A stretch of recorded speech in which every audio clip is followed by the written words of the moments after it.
welcome back to my YouTube channel. My name is Noah, and I wanted to welcome all of you today to this week's episode of Monologue Monday here on my YouTube channel. For those of you returning viewers to this series on my YouTube channel, I do want to thank you so much for tuning back in, and I'm very glad that you've been able to take something away from these videos. If you are new to this series on my YouTube channel, thank you for tuning in, and I hope you can take some entertainment away as well. With that being said, let's get into the topic for this week's episode of Monologue Monday. So for this week's episode of Monologue Monday, I wanted to discuss basically the toss-ups in life, as the title kind of suggests to as well. But there's so many toss-ups that go beyond, financial toss-ups. Financial toss-ups and decisions and so on. But for this episode, I really wanted to focus on more of the big financial aspects to these different decisions that we can make. A good way to think about it would be, the right path versus the left, A, B, black and white, and so on. There's so many of these throughout our life that can really play a impact on ourselves, not only financially in the moment, but more importantly, down the road. So in this video, I just want to discuss a few of these that I find to be very important. So I think they should be definitely talked about, with you and your friends, you and your family, or maybe they just need to be ruminated on with yourself, right? To get your gears turning as far as what might be the best financial path that fits your personal lifestyle. So the first toss-up that I want to discuss in this episode is basically the now versus later toss-up, which essentially comes down to, are you wanting to live life in the fullest in this moment right now? Or are you looking to have a very nice and secure life down the road? And I do, want to acknowledge that to a certain extent you can have both. And there are people, if their financial situation makes sense for this, right? If they're wealthy, wealthy now, they're going to be wealthy in the future. You can have both, right? You can live, the exciting life that you want to right now with the security that you're going to have a nice, secure and fun life down the road as well. But for the general populace, I believe that this is a little bit of a toss-up, because the reason being is that to build wealth as a normal individual, right? I'm talking about someone who's not an executive at a company, or, their family just already has money. The normal individual, it takes a long time of very consistent investments and putting money away to build a secure, life in retirement, a secure later years in life. That takes a long time, and it takes consistency, most importantly. So thinking about this, it really makes sense that there is a toss-up between living a extravagant, exorbitant life right now, would kind of hinder your chances of doing that to a certain extent in the future as well. I do want to acknowledge that there's quite a bit of talk about living in the moment, and that you shouldn't hold yourself back from enjoyment and so on.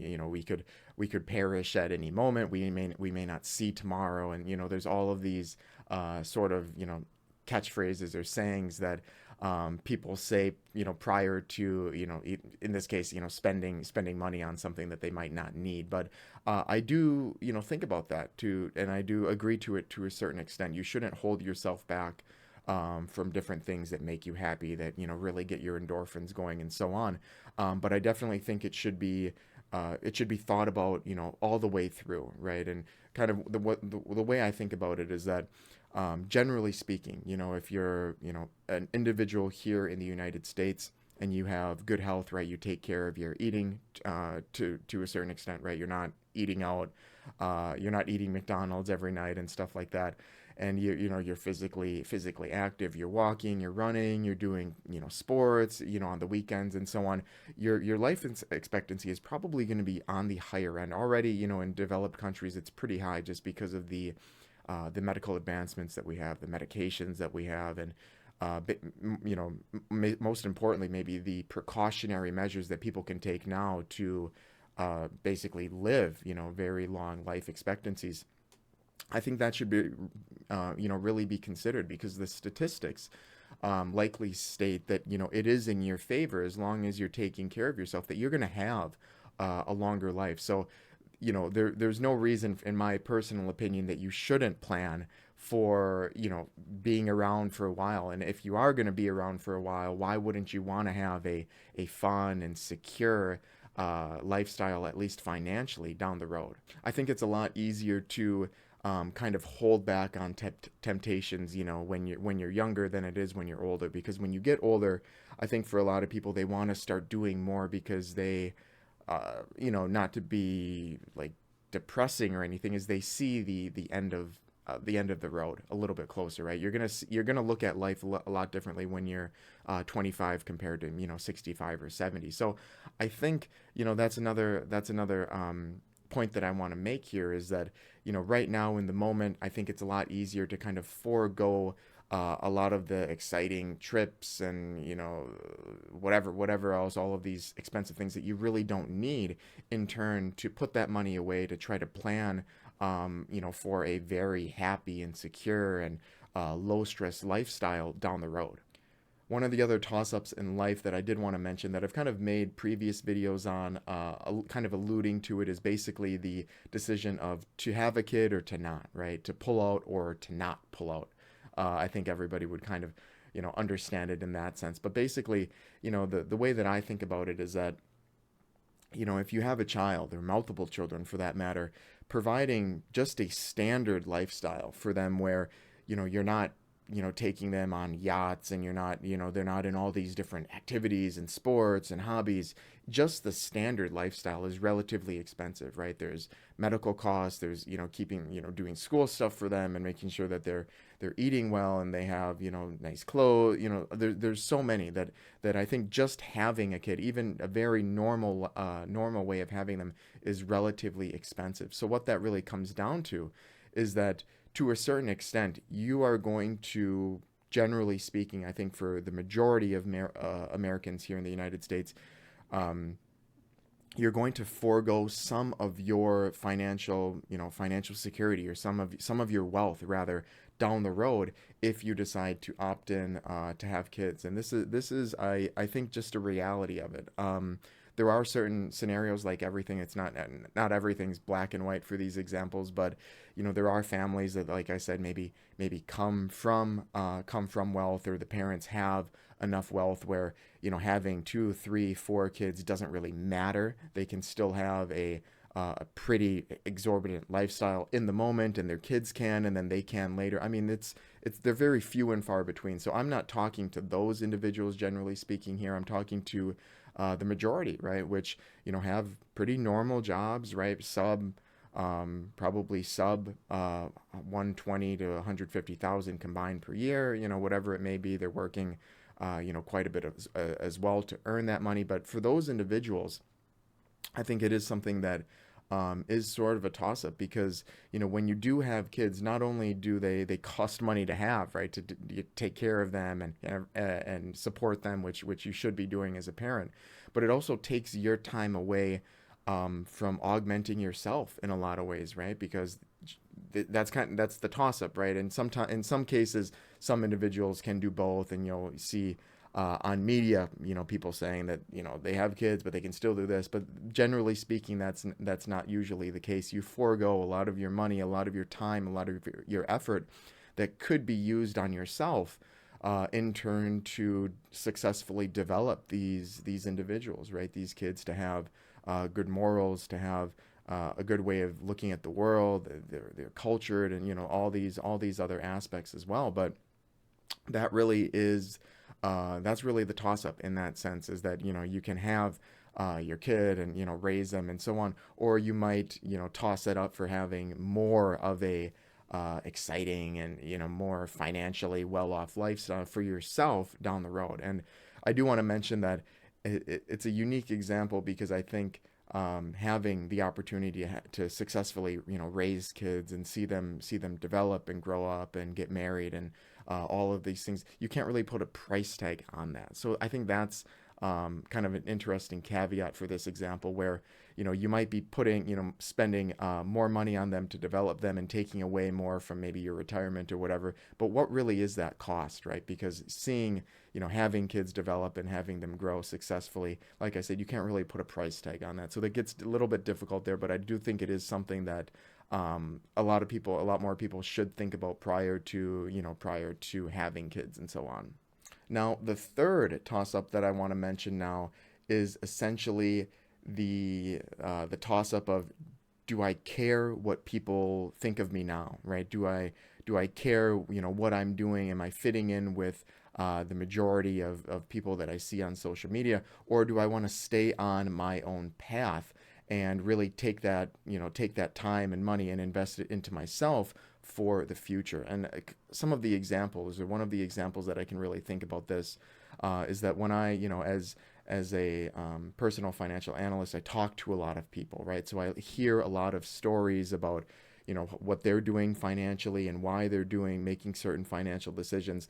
And a lot of times I hear the example of really individuals wanting to do what other people are doing financially, right? So having a certain type of car, going to certain types of restaurants, going on certain types of trips, wearing certain types of clothing, having certain types of shoes and, styles and hair, the list goes on and on and on. But the decision here, the toss up rather, really comes down to, do I need to feel like I need to fit this mold? Do I need to match what other people are doing in order to be happy, or can I toss that up? Can I forego that in exchange? Take that money, take that extra, however many hundreds or thousands of dollars it might be on an annual basis, and do I invest that into myself for my own future down the road? And I think this is pretty difficult, because there's so much.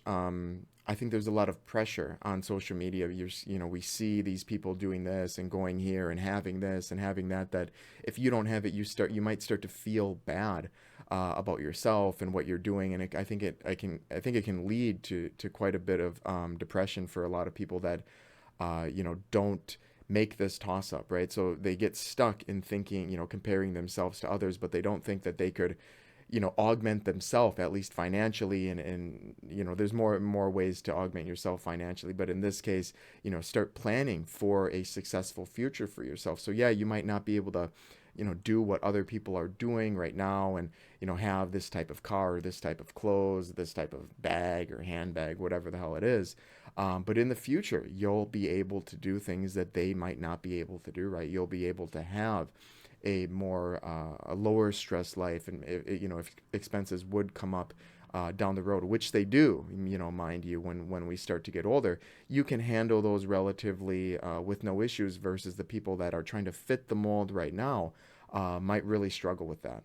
So really, this toss-up comes down to, do you care what people think? Do you care that you're not fitting a certain mold that other people are posting about? And it's one of those things. I think it's difficult to break free of that, because it's so prevalent on our phones and on our computers and on camera. It's all over the place, right? To fit this kind of mold of what other people are doing. But if you let yourself, if you become susceptible to that groupthink idea that you need to be doing certain things that other people are doing, it's really going to take away from yourself, right? Investing in yourself, investing in your own future, your kids' future, if you go down that road, your family's future, your spouse's future. Because at the end of the day, the extra money, at least in our conversation right now, that would go into fitting that mold can do astronomical things. If you're, down the road, if you're consistent with it. And I've shown in other videos on my channel here how a very small amount of money, if consistently invested, for example, if consistently invested over the course of, 10, 15, 20 years, can lead to just huge amounts of financial security. So really, I think the answer, I think everybody can kind of intuit what my answer is here, is that you should consider this toss up and, toss away the idea of trying to fit a certain mold and investing, all that extra time and money into your future. Now, the fourth and final toss up that I want to mention in this episode here is really, it can kind of tie into some of the other ones that I mentioned, but it's really this work now or work later toss up. Do you want to work hard now while you're 20s, maybe even under 20? Do you want to work hard when you're younger, or do you want to work hard when you're older? And this is I think really prevalent for young adults now, just the way that prices are moving and incomes have been moving over the last 10, 15 years, is that if you're not really responsible when you're younger. If you're not, doing the work to plan for your own future when you're younger, down the road, it's really going to catch up to you. And, I've made videos on this too, where it takes time to build wealth as a normal individual. And like I said, I'm not really speaking to the families or individuals that come from money, have money, and this isn't a concern of them, because they're not the majority here, in the United States or in the world, right? The majority are people who will more than likely not really get any kind of inheritance. If anything, they're actually going to help. They're going to be required to pay for medical expenses and so on for their parents and so on. That's the reality. So for those of you, that's the group that I'm really speaking to right now. But this toss-up comes down to, do you want to work hard in your younger years when you have more energy, when you have, the mental capacity to take on, multiple, learning new skills and working and developing yourself right now, and then using all of the extra resources that you have when your expenses are relatively low, which is the case. When we get older, generally speaking, our expenses can go up in ways that we really wouldn't expect them to. But do we want to use all that energy and extra resources and money, right now, to start planning for our future down the road? Or do we want to kind of play it low key, right? Don't work as hard right now, and then plan that when you're in your 30s or 40s, that's when you're really going to step on the gas, which I'm personally not a fan of, because as I've kind of talked about in other videos as well, I think when we get older, we want to let off of the gas, right? Generally speaking, why would you want to start really getting your career going when you're 45, right? Especially if you have kids or and all this other debt or whatever it may be. That sounds absolutely. It sounds very difficult, right? It sounds very stressful, and it doesn't sound like it doesn't sound like something that I would want to do. So I think, like I said, the toss-up is really: do you want to work now? Do you want to put in the hours right now when you're younger and you have more energy and you have, like I said, the mental capacity, and you also have, generally speaking, lower expenses when you're younger, lower financial commitments? Or do you want to kind of just coast right now and then have the pressure down the road when you're older? To have to pick up that slack, right? To try to recover those years where you weren't as financially responsible as you should have been. So there you go. Those are a few of the toss-ups that I think a lot of people should kind of start thinking about, either as an individual or, with their friends, whatever it may be, to get their gears turning on, what would be a good lifestyle to have right now, to support the lifestyle that you want in the future. Of course, there are always exceptions to these toss-ups, right? As I've kind of alluded to, some people are immune to these kind of toss-ups and so on. But generally speaking, the majority of individuals in the United States out there should be considering these different toss-ups. And hopefully, at the end of the day, you make the right decision. So that is going to conclude my rambling for, this episode here. I hope you're able to take something away from the videos and hopefully apply it somewhere in your life as well. As always, if you have any questions for me personally, or if you'd like to take a look at the financial services that I can provide to you, I've left my email and a link to my company website in the description box below. As always, thank you so much for your time today, and happy financing.